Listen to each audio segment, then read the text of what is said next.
তবে আমি কিছুতেই হারতে পারবো না। সুবর্ণরেখার উপর অত্যাচার।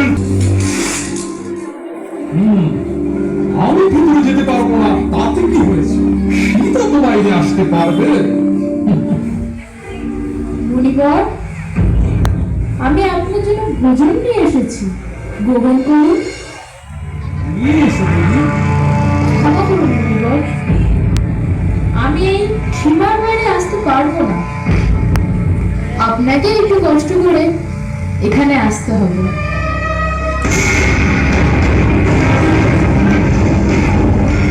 অতিথি ভগবানের আর তুমি ভগবানকে অপমান করছো। না না ভগবান, আমি এসব পর থেকেই তুমি আমাকে অপমান করে যাচ্ছ। তুমি হোটেলে প্রবেশ করতে পারছো, আর এখন দূর থেকে খাবার দিতে চাইছিস। আমি কি মনে বসে পাচ্ছি? ঠিক আছে, আমি এই ক্ষুধার্ত অবস্থায় কুকুরদের ছেড়ে চলে যাচ্ছি। না না মুনিবর, না, আপনি আমাকে ভুল বলছেন। আমাকে আপনার পুত্রের সমান ভাবে আমার অবস্থাটা একটু বোঝার চেষ্টা করুন।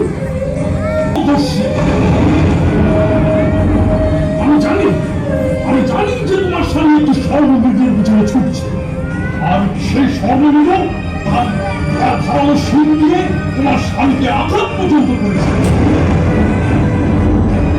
তা সত্ত্বেও তোমার স্বামী আমার পিছনে ছুটে যাচ্ছে। আমি অভিশাপ দিচ্ছি, স্বর্ণবীর্য তার সুচারু শির দিয়ে তোমার স্বামীকে। না, না, না, আপনি আমার স্বামীকে অভিশাপ দিবেন না।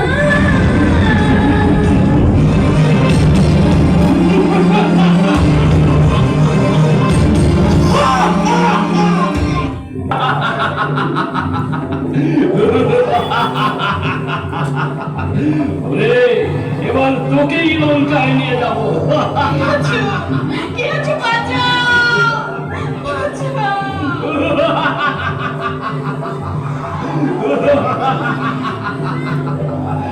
দুর্মতি, আমি আমার হাত থেকে তোকে বাঁচাবার আর কেউ নেই।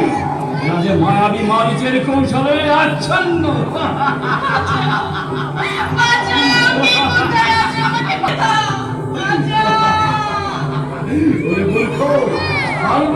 আসিনি, তোকে লঙ্কায় নিয়ে যাবো। সীতা, আমি আসছি। সীতা, আমি নিজের প্রাণ দিয়েও তাকে রক্ষা করবো। আজ তোমার মৃত্যু আমার হাতে।